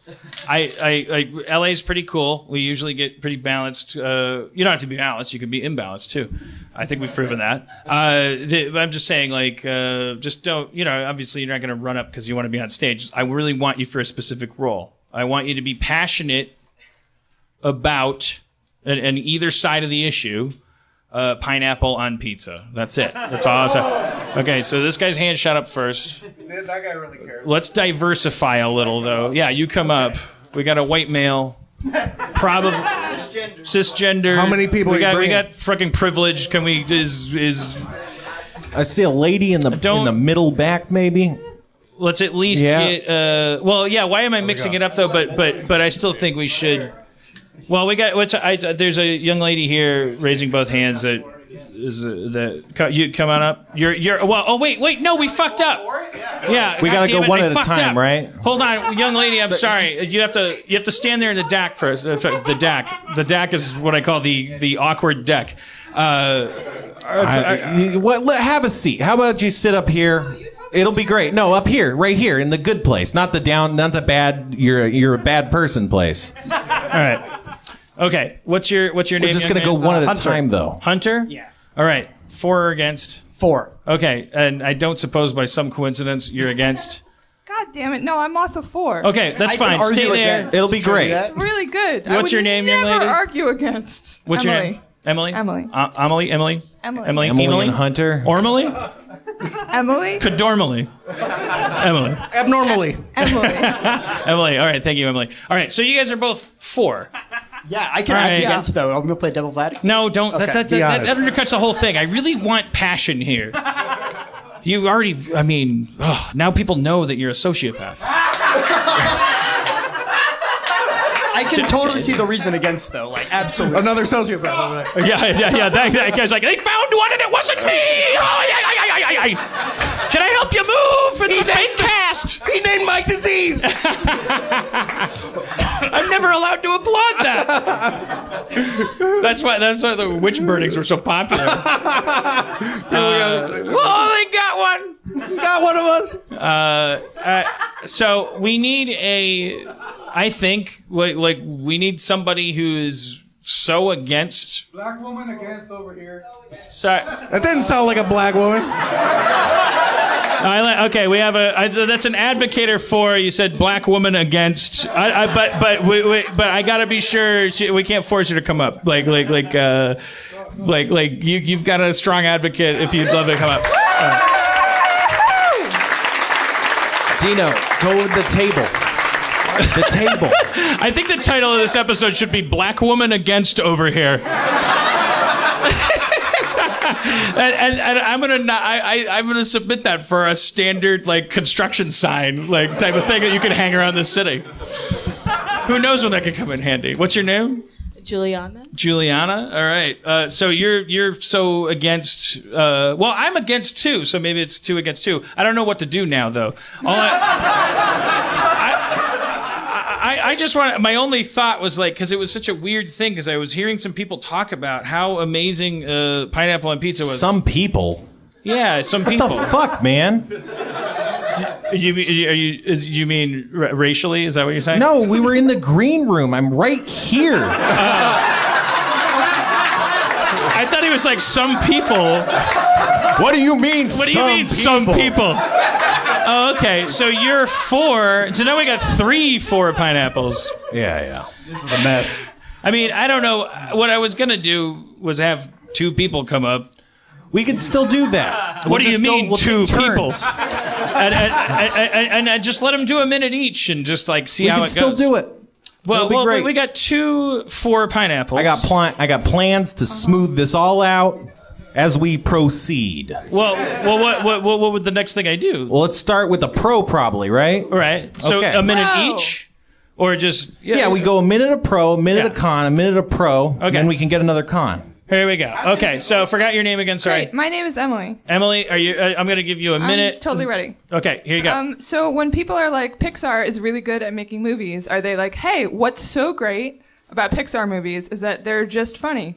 and they're never sad and they're never touching. Do people say that about Pixar movies? No, they don't. It would be really great if I had like a second example to go after Pixar movies. I don't. That's all I have. What's great about pineapples on pizza is that they're sweet and tangy, and they're also savory and salty. That's clearly a superior combination. When you wake up in the morning and you're like, oh, breakfast. I'm so psyched about breakfast because I have never in my life craved a sweet thing. And breakfast is a meal predicated solely on savory things. No, you don't say that, because breakfast is amazing, and breakfast includes both sweet and savory things. Thank you. All right. Okay. That was 48. Just yeah, and you can. That was all I needed. Tie it into America. I love that. That was great. So now, what do you think, Spencer? Like counterpoint. We should probably, the next thing we should hear should be anti-pineapple. Yeah, exactly. So it's between, I'm sorry, Juliana, right? and I'll do one too, but you want to go first or second? I mean, you should go. It's you should go. I'm sorry. I need to be a better leader. I'm sorry. You do it. You can take a minute or less. Here we go. It's just an abomination.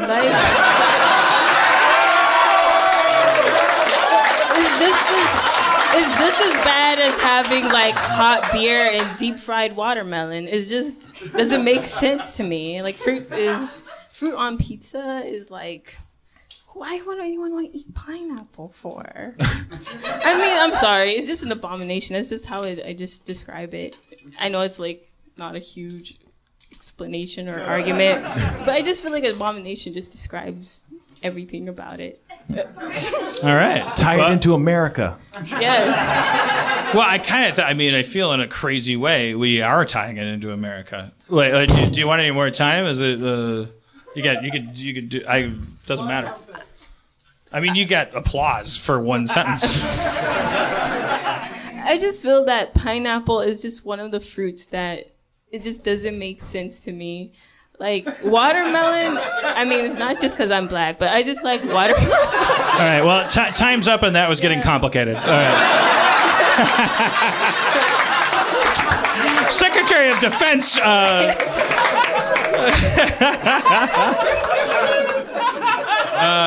Okay, so, God damn it, why do I ever ask names if I'm never going to remember? Hunter. Great. Okay, Hunter, you going to go pro pineapple? I'll do pro pineapple. All right, start, go. All right, so I want to tie it into the theme of the show, of the prestige and magic. So, The Prestige, the film is like a magic trick, and I feel like we were missing that the whole time. But so, when you eat a pineapple, and I'm going to go with ham pizza, you start with it, so you're not looking at it, you get the saltiness. And you're like, oh, this is really good. I hope it's not all one note. And you keep having it, and you're like, oh, it's a little bit of dairy, a little bit of a nice bland flavor, and then it mixes it up like a 1-2 punch with pineapple.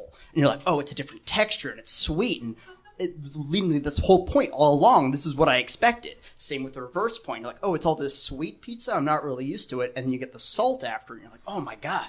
It's so many flavors packed into one. Like, I can't even believe it. Oh, my God. It's very true. All right.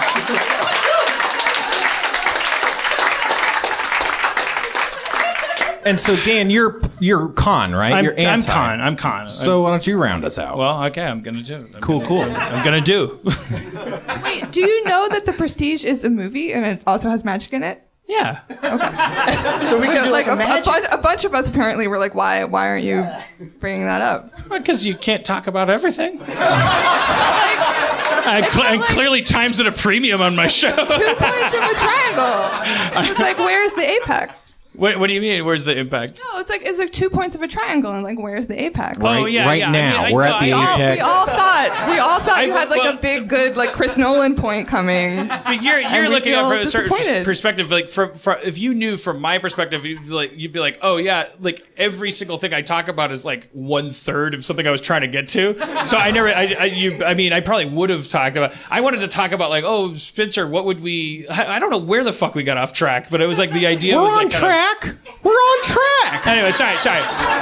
But no, I'm coming back around to your. Yeah, you're right. It is weird. I would have come around to that topic. I would have. No, you wouldn't have. I didn't mean to shame you. All right, but I am now about to shame you.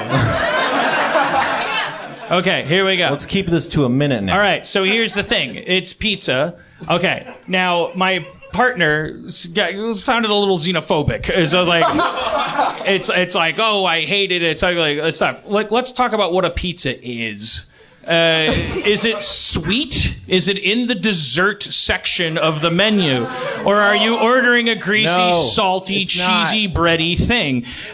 Too many people look at pizza as if it's an opportunity to express themselves. And not enough people just order something other than pizza. Be that person at the party that says, you know what, I can't like pizza. I'd like a chicken barbecue pineapple salad. Oh, Anthony's at the party? Anthony, eat pizza. Stop disrupting the party. You've infected the culture. You've infected my soul. That was exactly 1 minute. All right, so I have I have an unfair weight, literally and figuratively. We can't take like a vote. Everyone will walk away going like, well, it doesn't matter. Why can we not take a vote?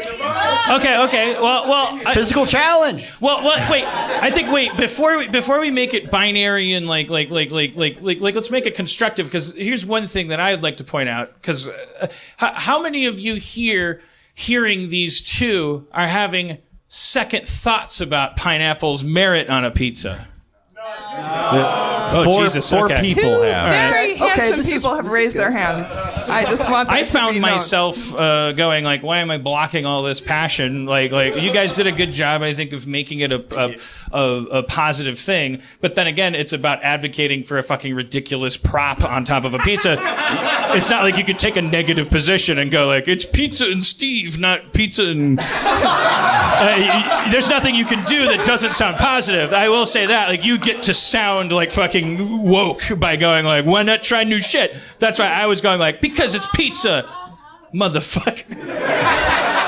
All right, so what? I mean, it doesn't need to be a result. I mean, we gotta, but we'll make it official. Combat. All right. The question is, that's outlawed.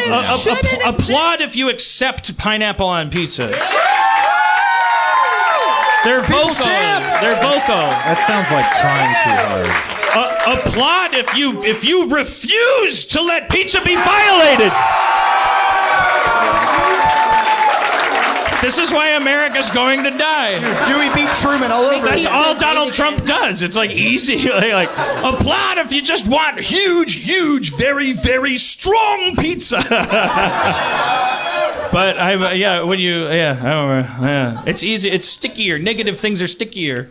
It's easier. When I was in debate in high school, I was on the negative. Did you do debate? Yeah, I did. I don't mean to. It's a racist stereotype. Sorry, I don't mean to assume. It's a black girl. She's a debate captain. Can I say one thing about this real quick? Can I say like one thing? Or is that cool? I hope. Well, yeah, but I mean. But what if what you say is Hitler was right? No. And then I like, you said. No, yes, you can speak, but I want to judge what you said. No, yeah, absolutely. So recently you were talking about. What the fuck? No, I'm sorry. I'm so drunk and high. Sorry, go ahead. I think it was you and Spencer were talking about conspiracy theories and how it's easier to work from the back end of it, where you work from what's there, and then you say, oh, I can work against what's been said. Sure. It's kind of the same with negative points. It's easier to find negative points in something. Well, that's the tough thing. Yeah, when we do debate in high school, there was the affirmative. Is that what they call it? Affirmative, yeah. Affirmative, negative. You had to come up with a plan if you were affirmative. Prison overcrowding. Oh, and in the negative, you would just show up and be like. We had a recipe box full of negative evidence cards. We didn't even it didn't even matter what the topic was. You just pull out Alan Greenspan says we're headed for a recession. You're armed with that when you don't want anything done. Well, first of all, Alan Greenspan says he always says we're headed for a recession, except when we are. It was just like prison overcrowding. You're proposing we build a biodome. Well, Alan Greenspan says we won't have the money. I bid you good day. Yeah, it's easier to be negative. It's easier to keep your pizza pure. I feel like if you have that variety in your life of more open-minded to accept, it's like soup, sort of like people hate putting all the shit in soup. But who hates putting all the shit in soup? Come on, there are people. Yeah. I mean, yes. So, there's a core human problem. We're a rich empire. We have this like at least successfully illusory freedom, if not actual. That's we have it pretty good. So we have these opinions, and then you go, oh, am I defending the underdog if I say, hey, come on, it was like that yesterday, give it a break, don't complicate it. I make that guy sound like a Teamster, so he sounds wrong. Unless I was at a union meeting, and then they'd be like, yeah, that sounds like us. No, they'd be like, fuck you, you think that's what we sound like? But if you also said, like, hey, mind's gotta be open, you know, you got a closed mind, tough titty, welcome to America, love it or leave it. You know, like I think that's like people don't know where to punch and where to deflect. They don't know when they're the underdog and when they're the alpha. You always feel like the underdog. I don't have a point here. It's just like when you're saying, like, why don't you put pineapple on pizza? Like, why wouldn't you? Yeah, absolutely. And then everyone's worried. I think the fear is that if you put pineapple on pizza and like everyone keeps saying they like it with nobody saying this is bullshit, that all of a sudden one day pineapple will be part of pizza whether you like it or not. I think that is the genuine fear, which is also kind of ridiculous. I think that is what the problem is. That's the engine of humanity. That people go like, well, what's next? Book burning? I'm not giving up Mein Kampf. You can't burn it. It's the slippery pineapple slope. Yeah. All right. So anyways, since we have you up there, why is everyone... I mean, the answer is because you're good people. Why are you talking? It's hot. All right, it's hot. But is that what really hot. Are they just saying it's hot? No, they're all unhinged. Is it like dogs panting? Like you just like it's hot, so you just like say stuff? That's what I'm saying. I'm letting off hot temperature. Well, we got a lot of smart people up here, right? Yeah. So let's solve some problems. Oh, okay. What would you rather fight? A duck-sized or 40 duck-sized horses or a horse-sized duck? All right. I would definitely fight. What's the big one? A horse-sized duck. So that's a duck the size of a horse. Yeah, that's no fucking problem. Like you don't look. Do you want to fight? Well, just hold on. Fight the T-Rex? Or do you want to fight the Velociraptors? If you've seen any Jurassic movie, exactly, you know that the Velociraptors win. You don't want a pack of something small and vicious that can coordinate its attacks. Yeah, but horses aren't vicious. You want a single opponent. Even if it's a large duck, it's still a fucking duck. Have you ever had a duck shit in your mouth? I have. Like right in my goddamn mouth. Why did that happen? A horse-sized duck shit. That won't fit in your mouth. Yeah, I'm not getting anywhere near that with an open mouth. What are the two? A horse-sized duck. Now, Dan, right. That's a duck. Horse-sized duck. That's the size of a horse. What's the other one? 40 duck-sized horses. 40. Oh, Jesus. Are they the big ducks or the little ducks? They're duck-sized. They're not like they're not the horse-sized ducks. No. No, I'd fight 40 horse-sized horses. They're timid herbivores that run when you say yeah. A duck will kick your fucking ass. Like it's angry waterfowl. It has a huge territorial instinct. Horses don't lay eggs. They're not gonna fuck you up. They're gonna run. I agree. Yeah. If they're the size of ducks, I'm gonna laugh while they're running. Yeah. I'm gonna wave at them. Unless they're the horse-sized ducks. That's true. Yeah. So what if it was? What if you had to fight a horse-sized duck know what I'm talking or about. 40 horse-sized ducks? Which would you take? No, okay. I would take the small horses, and I'll tell you why. Because I already have a great technique for handling mobs of enemies. And I think it applies just as well to duck-sized horses as it does to coyotes, you know? That's all I'm saying. This is my podcast what is the technique? idea. Yeah. Oh, no, I'm not going to show you. Is it your running punch? Well, if you go to thesixlerfightsanimals.com, you can order my instructional videos where I teach you all the techniques. How to dodge coyotes with a backpack.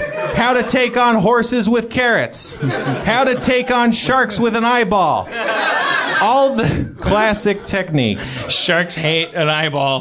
No, they don't. That's the thing. They trust it, and then you get them. Exactly. That's how you get them. And then you get right in there. Are they the spear-sized eyeballs? Sorry. Juliana. You're close. Juliana. Juliana. Yeah. Who was your friend that said we got a black woman over here against pineapple? That's my boyfriend. First date, second date. Our first date was actually with Harmontown, but we've been together for 6 months. You seem young enough that I can ask how old you are if you don't mind telling us. Oh, I'm 26. Aw, little baby pumpkin. He's 49. And I don't judge him. I don't support him either. I'm just saying it's a jungle out there. He's actually younger than me. What's that? He's actually younger than me. Oh, really? Oh, nice. Why did I do that? Why do I do that? What is that instinct? He's like, I'm gonna get better. I don't know what that. I don't even know. What is that? That was like some kind of weird. That's okay. I'm gonna investigate that. What? So you guys met at Harmontown? Is that what you're saying? No, we met in Long Beach, but our first date was here in Harmontown. So yeah. And this is when he asked me to be his girlfriend on Harmontown. So before it started. What do you mean on Harmontown? Well, we were here. What?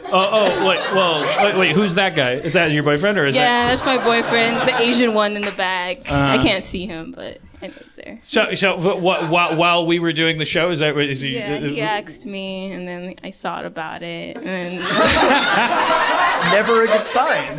and then my rap was so good. Like if I had done one false move, if I had the wrong opinion about a Game of Thrones episode, you would have gone one way or the other.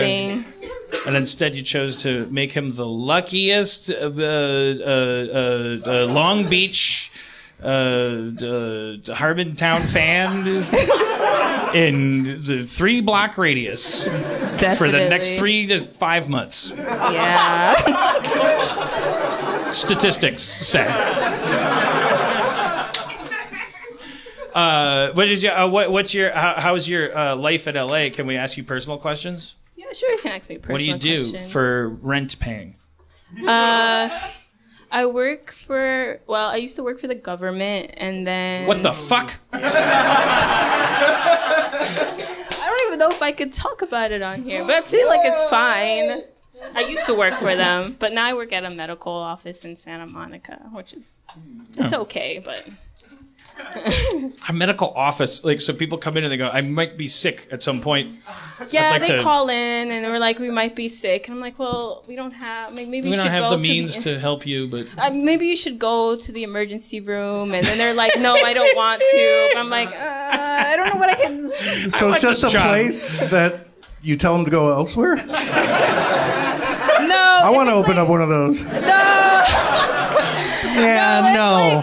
It's not like that, but if we mostly deal with primary care, so if it's a huge medical emergency, it's you definitely should go to an ER. So people come in and they go my hand is gone, and you're like, well, I've got a stapler and a phone. Hi, I don't have any problems. Well, you've come to the right place.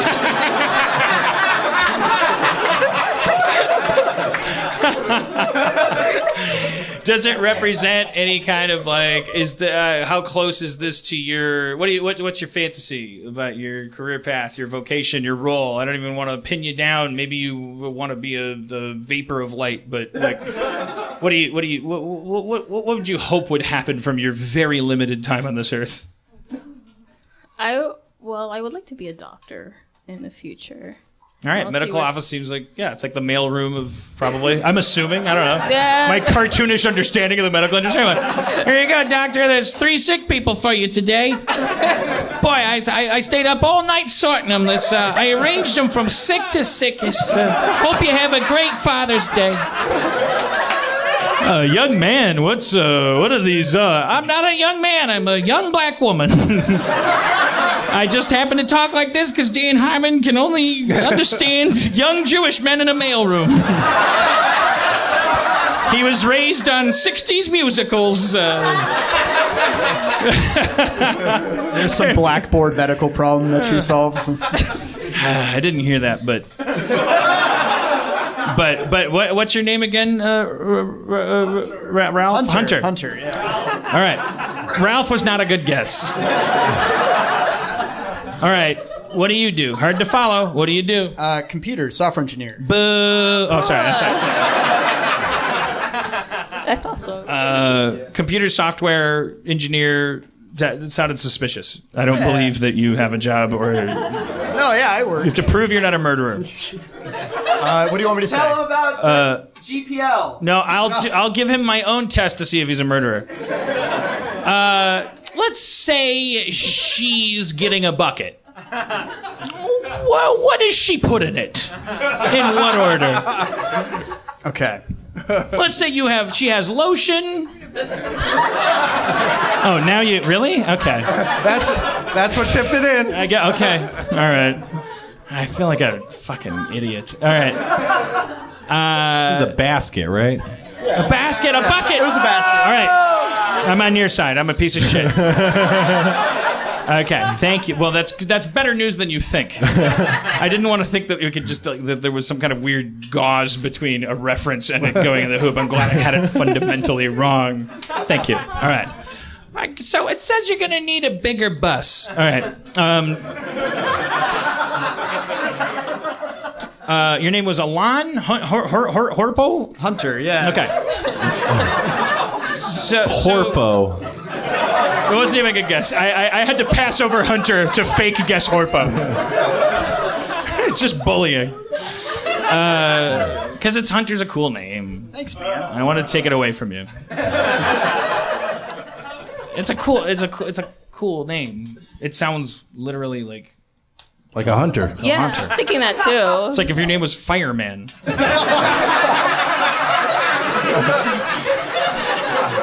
Like, it's cheating is what it is. It's cheating. Your parents cheated. Senator James Harmon. Okay. Well, what are you doing, and what do you want to do? So right now I write computer software for a company out in Santa Monica. Lie. Yeah. And what I would want to do would be I don't know. Shoot animals for some reason. Shoot animals, yeah. or keep women in a huge hole in my basement. Either one. No, it's probably like teaching or like physics professor, something like that. Might be fun. Aww. Both teachers. You would want to. But specifically, you'd want to teach science. What if someone said you could be a teacher, but you have to teach bubble gum? I'd probably be okay. I'd probably get to teach the shit out of bubble gum. Really? I mean, but really, that your passion for education is so high that you're like, yeah, it's okay if it's not physics. Yeah. So it's something I came across at work. What if you had to teach racism? And not awareness of it. You had to teach how to be racist. What if that form came through? God damn it! When are they going to give me the job I want? I love physics. It's like some vacuum tube pill comes through and just opens it racism. No, I'm sorry. I've gone off on my funny little flights of fancy. Say what you were going to say before I forgot what was going on. No, that's about it. Yeah, it's I do computer software now. I probably want to teach, but not getting my hopes up. All right. And yeah. Glorietta, what are you doing? Emily. I just jumped in. I'm just bad. I'm just a bad I don't names and faces. Can't do it. Juilliard? I loved you in that school. Thank you, Hunter. Hunter. All right. I was about to say doctor. That's how fast it happens. Okay. Gwen. Emily. Diane. Trisket. Travis Johnson the third. Daphne. Jennifer. Hare Krishna. My name is Emily Carmichael. Emily. All right. Thank you. Emily, I love what? your dress, by the way. I've been in the red. I mean, not your dress is also cool. Also cool. You guys. Stop it. Beef. Stop that. Beef. Oh God, this is Throwing what having power is shade. like. It's a nightmare. Oh, it is. Telling somebody you like their dress and then somebody else is upset. Yeah. No, You guys look awesome. I guess I'm not You the both look ally awesome. you want. You both look really good. I saw what happened there, and I was like, that's me. That's. All right, so Cora. What are you doing? What do you want to do? In any order, at any length, in any accent, from Norwegian to Spanish. Just kidding. And the last part, just a little drunk. What are you doing? What do you want to do? I direct feature films, and I want to direct feature films. What? Privilege! Privilege! You have everything! Why don't you go yell at bartenders? Dream follower! Industry hack. Kill the realizer of dream! I have a totally unrelated thing, which is that there is a person in this audience who I'm not going to look at because I don't want to make them feel like called out. But there is somebody in this audience who's just watching this show with just like a bottle of Jameson at their foot. And can that person help me? Does that person have a cup? Does that person want to share? Again, not looking. Again, I didn't. You know, if you wanted to just sit that one out, you could have done that. You didn't have to So much privilege name happening. yourself. That was just a freebie, you know. Annie and I will help. Everybody, this is Annie, whose She's name helpful. I'm not going to forget. Look at her mansplain. Annie. Do you need help with that, Annie? Are you implying that I'm disabled? Oh, different, able. Oh. Whereas I don't see any kind of. Annie, would you like to come up to the stage and tell us about yourself? She's sub-hosting. I love it. But I like it. You can keep sub-hosting. You're doing good. Thank you so much. Annie, come. Annie, it would be nice to ask you a couple of questions. We haven't seen you in a while. And do you need help? Okay, there you go. This is what happens when you ask. Yeah. Here, you sit down. I'll get to you. Oh, thank you. Let's give a hand to Dr. Harpo. Dr. Harpo. So, it's just for you keeping scores. The pro-pineapple people, much more inclusive and like open-minded. Like we're clearly just like fuck everyone. Yeah. I don't mean to lump you in with me, but it's all I All got. I'm saying is double pepperoni, bacon, and pineapple. Amazing. I bet that sounds good. Wait, Canadian bacon or bacon? No, bacon. Okay, I'm on board. I'm very glad I asked you onto the stage. Smokiness of bacon, and then the pepperoni and the spiciness and the pineapple. Oh my god. I am a little high and drunk myself. Okay. I feel like more of a minority. I always picture you as like a kind of a clean cut. Did I cause this in you? Are you just a high drunk person now because you listen to the podcast? Or? Oh, definitely not. Okay. Okay. Thank you. Yeah, you did not corrupt me in any way, shape, or form. But I did take you from a walker to a cane, right? Like I cured your spinal stenosis. Yes, that was entirely your doing, Dan. As long as we're being scientific. Out of the mud. I was like, oh my god, I am no longer disabled because Dan has shown me the way. Yes. Thank you. Wait, are you disabled? Yes, I am. Okay, how does that work? My spine is collapsing. Yeah. I know it was hard because the last time you tried to talk to me was at South by Southwest when we couldn't hear anything. Yeah, it was a nightmare. Yeah, that was a nightmare episode. But yeah, that's for new viewers or whoever. Real Annie is like. I don't know how to qualify it, but like huge community fan, particularly of Annie's character. Had a blog how to dress like Annie. Annie dresses like this. .org.edu/Annie. Annie's clothes. I saw that. Yeah. it didn't go far. And I think at South by you had it was like a walker, right? Yeah, I was. Because you have spinal stenosis. Cage. Yeah, I have degenerative spinal stenosis and degenerative disc disease, and now I also have arthritis in my upper spine, as well as collapsing discs in my thoraxis. Well, you needed humbling.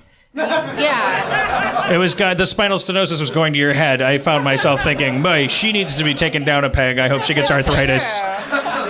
The arthritis really did it for me. It just really. You finally thought, maybe, you know what? I should clean up my act. Yeah. Well, how did you go from a walker to a cane? Because I said to myself, well, I don't like this walker. Right. And it was actually starting. So my arthritis was spreading up into my neck, and it was starting to spread into my shoulders.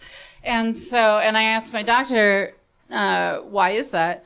And he said, one of the reasons that is because when you walk on a walker, you kind of have to push down on it a little bit. Right. And so when you're walking forward, you sort of give it this pressure, and you're hunching forward, kind of. Exactly. You were using your walker as a crutch. Right.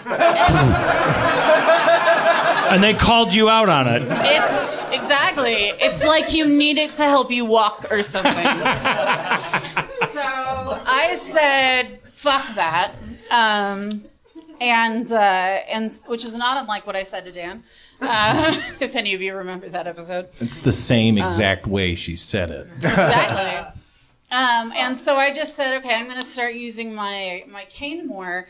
And so what the doctor said was, and this is probably the best thing I've ever heard in my life, was if you're going to use your cane more, you're going to have to take more pain pills. And I'm like, wait a minute, why was I not doing this sooner? What's the downside? Yeah. Can my cane be one of those Christmas canes filled with the pain pills? Right. I'm like, if I get rid of it, do I get more? Is it a reward system? Right. It's like those billboards for AIDS where it says, would you rather wear one of these or take all these pills? I'm like, pills? Yeah. Are you crazy? I'm like, was this a hard question? I've been taking one drug, and he says, oh, my doctor said, my physical medicine doctor said, oh, you could also be taking this pill, which makes you lose weight automatically. And I said, why didn't you give me that in the first place? Why didn't she give me that in the first place? I was like, what made you take a year to give me this? I mean, it just was unbelievable. This one attacks your pain, but the side effects are heightened IQ. Right. Super jumping. And pineapples on pizza. Ability to... You'll have a portable hole. It's a look it up. It's a D&D thing. A bag of holding. Don't put them in each other. Unbelievable. No. Unless you want to level a castle. What do you think about that from time to time? Julie, you've been awfully quiet. I'll give you 1 minute to be for or against Annie's health. Are you talking? I'm kidding. Be against it. It's so easy to be negative. Does that mean current health or eventual health? I don't know. My joke obviously was that I'm a terrible host and I don't know what I'm doing. What do you guys think about all this war? We got 10 minutes. It's fine. Okay. Guns. Hey, why don't we talk about your girlfriend's titties? Oh. That sounds like an urban diss, but what he means is that my girlfriend, she said it was okay to tell about it. This happens every day to everybody. She found a little lump, and it was like, so we spent that like weird lump scare, and she went in and got a mammogram, and I had seen videos of it, and she was like texting me like, man, they smash your boob like a tortilla. How many women? I don't know. I guess. Well, I still don't even know what the rules are about that. Like what? Who's gotten a mammogram? Applaud if you gotten a mammogram. Oh my God, it's not hearing a lot of palaves, but that might mean, I don't know if that means like. Usually they only give them to older women unless you're particularly susceptible to cancer and or bizarre illness. I don't understand that. Masha, have you had one? Yeah. Why have you had one? Because I had a tumor in my ovaries, which got removed. And so they were like, so hey, just let's looking everywhere. check these out. Yeah. Okay. So they mash your boobie on a. I saw a video of it in the. Yeah, they like put those two metal plates, and then they just like they really are like trying to make a tortilla, and like the bigger your boobies are, the more it hurts. Like it was funny because like people would think, oh, the smaller they are, the worse it would be. Opposite is true. It's. I would have thought that too. How do you know? Yeah. Have you tried having smaller breasts when you got one? I did it for a little while in the 90s, and I was like, that is not for me. I mean, it was the 90s. We all were. D all the way. Yeah, every girl's had little tits at some point. Yeah. They're all actually... I don't recommend it, honestly. Double D breasts, that's, it's the best. Are you familiar with the Itty Bitty Chitty Committee? I am. They're an offshoot of the Bilderberg Group. And it's said that they run the Eye of Horus, which is the plot of Now You See Me 1. And they, at the end of that movie, they go into a glowing carousel. I don't care. God is spoiled by this movie, and you will I'm telling you, the good guys evaporate into a magical mist, and now they're going to do a second one. I don't know. Are they going to be like, whoa? We're trans-dimensional magician robbers. Oh, help, my cart broke down. Anyways, I can't wait. Now You Don't is what it should be called. Yeah. But you can't call it that. I think that when the first one came out, everyone was like, Now You See Me. No, I didn't. So then, like, they couldn't go that way if they wanted to, because that joke was already there on doing. Well, flying in the face of the theory that shame would stop them from doing anything is every frame of the movie you're describing. So the mammogram came out okay. I think it's cool. You say like, yeah, it hurts, but now I feel like I'm a guy who has a podcast that had a girl. So I was like, everybody, like, can you also say it didn't hurt that much? No. I'm like, what's your agenda for that? I don't want to be the guy that helped the platform of mammogram fear. Well, I mean, it's not like it's one of those things where it doesn't matter whether or not it hurts. You want to get the mammogram. So. Do you know what is the current party line of it? Is it that you're supposed to self-check? And then the mammogram is if you find a lump. Is that the idea? Yeah. So you do this thing. You're supposed to do it in the shower, and then you go in circles around your breasts. Right. While you're in the shower, it's very sensual. And then you're supposed to. They actually, when you're in high school, or at least when I was in high school, they gave us this fake tiny breast, and then it had the fake tiny breast had two lumps. One lump you could feel. And the other lump you could not feel. Oh, like the Princess of the Pea. Right. The female heroes' journeys are about sensitivity. This woman could bitch about anything. She's the King Arthur of her gender. I'm obviously being ironic and saying I'm on your side. So the purpose. You should have had better heroes' journeys than that. So the purpose of the lump you could not feel was that it meant that's why you need to get mammograms. Oh, they were like, it was like a shitty like Kobayashi Maru like what sound of what? Why didn't you pick the finger? I was gonna pick my own finger. Oh, Willow Offgood, you should be a wizard. So Willow is the movie. Yes. Well played. I was okay. All right, breast. Check your breasts. Mammogram came out all right. Yes. But here's the thing about balls. I love balls. You don't get to draw a circle around your balls in a steamy shower. That sounded hot. Like that's not what you do when you check your balls. Like the guys in this audience. Well, they're more sensitive, right? Well, it's like there's art on the college stall. That's the first time when in my day when you encountered ball checking like mythology. No one teaches it until you're in college. In my day, and there's a diagram when you get to college and it's just like these thumb and forefinger, and it's just like to do that to a ball. And they're suggesting that you do that in the shower. It looks like fucking Pogs. Like it looks like Tiddlywinks is being played. Like it just looks like I'm like I'm not doing it. Wow. I will not mush my ball like that. That doesn't sound pleasant. Like, no, but I mean, now I feel like you're patronizing me. I love balls. Oh, so, thank God! Thank God. No. Like I really. She seems sincere. Yeah, she seems sincere. The pain of that balls go through. So that does not sound pleasant. But now I feel bad though. Yeah, no. I'm not complaining of it. My spine's just collapsing. Wait, why do you God damn it? Balls. So you were disappointed that your girlfriend didn't have cancer. No.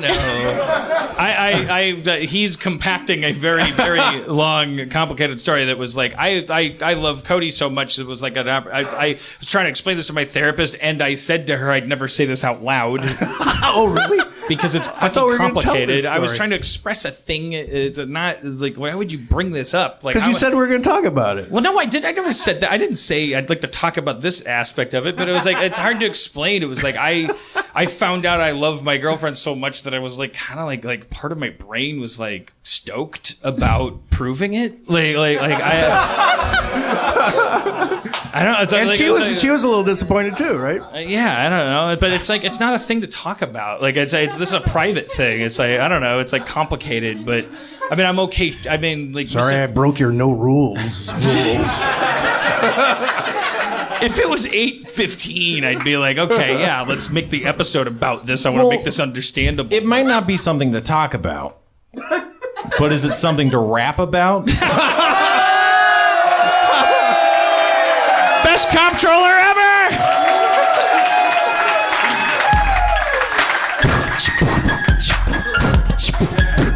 Oh, I got this covered. I got a song and everything. Yo.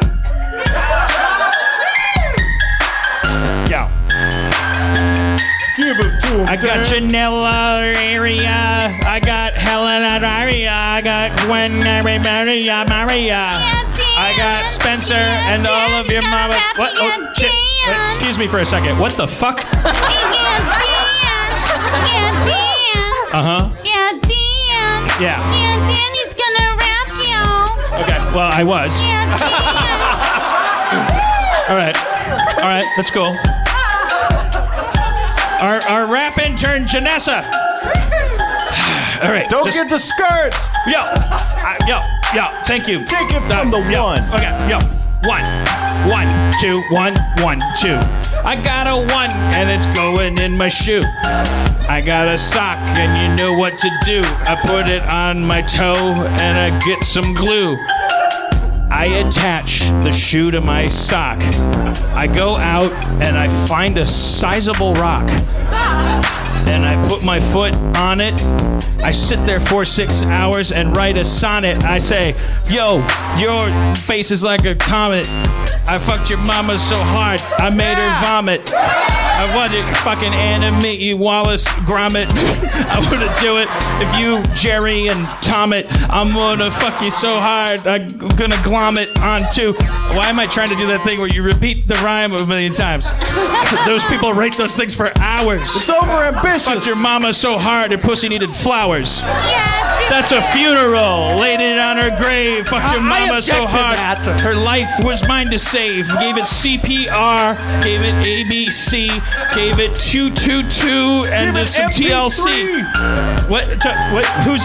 Just some suggestions. There's a ghost in the. All right, yo. Don't get discouraged. Yo.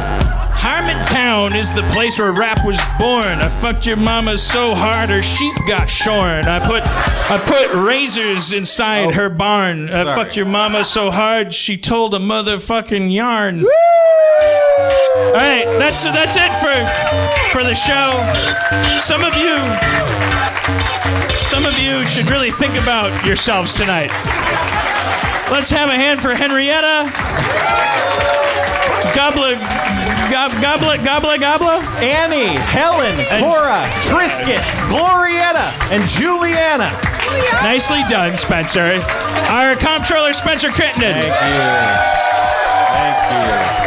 Helpful imp, Dino Stamatopoulos. Zach, the audio maniac, and Dustin, the feral audio producer in the back, and thanks to Chris Baruch is Bora, back there. Yeah. Sarah Hill, and Yi San, the feral audio guy. And all the best. All right. Drive fast, take chances. Nice.